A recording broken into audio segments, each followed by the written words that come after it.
Right, Dan, here we are. I think it's 2 years since you were announced as part of the EMEA commentary team, and we're back here in London. How excited are you personally to be a part of this event? It's a really big one. It's been a couple of years since we've been here with the UFC.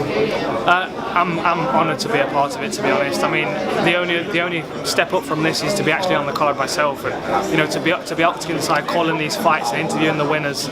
It's amazing. I've been following Anderson's career throughout. Obviously, mine and Michael's career have been I've been a few steps behind him, but he's been leading the way for the British fighters, and so we've always fought on we've always fought on the same cards and stuff. And to see these two face each other is just really special, not only for me but for the UK. I mean, Michael Bisping's been representing the country for a long time. Anderson Silva's been one of the greatest of all time for a long time. So, it makes sense for these two guys to fight. And if Michael's going to move on to that title shot, this is the quickest way to it, in my opinion.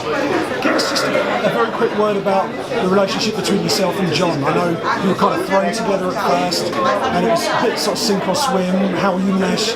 And I had a chat with John yesterday, and he said, John, now you're good mates now, and here you are. You're about to call probably the biggest night fights you've ever called in your careers.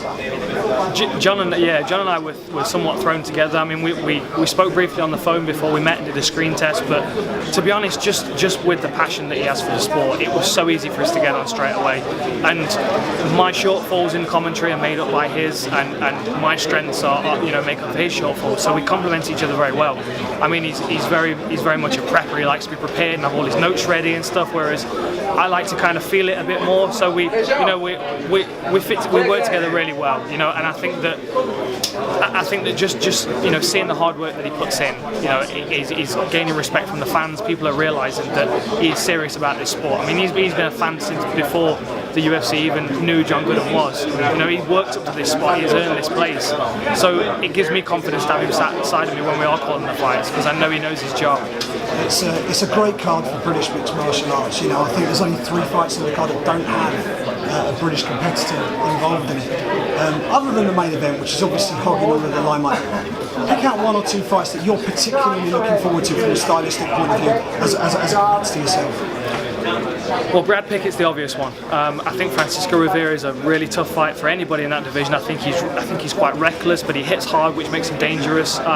He's very opportunistic. He's very good at flowing with the fight, and obviously Brad is a high-pressure fighter. He likes to keep the pace up. He likes to land a lot of strikes. He likes to put himself in danger to land his quality strikes. And there's a risk in this fight with Rivera, but I think that they complement each other very well. I think obviously Brad Pickett's got good enough takedown defense to keep this fight on the feet. I think Rivera's got enough takedown ability to kind of keep this fight a mixed martial arts fight, so they don't just stand and bang heads in the centre of the octagon.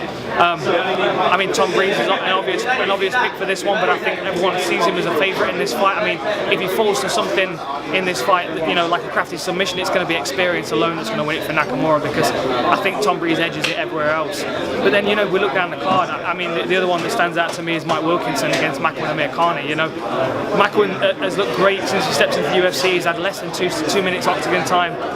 Mike Wilkinson's been a bit inconsistent. He's had injuries. He's had disappointments. He just seems, from speaking to him this week and speaking to him when I went up to his gym, that he's found a place that he's comfortable and he feels like he can build something on this foundation. And he needs to against Makwan Amirkhani, because he's going to come and throw everything he can at him.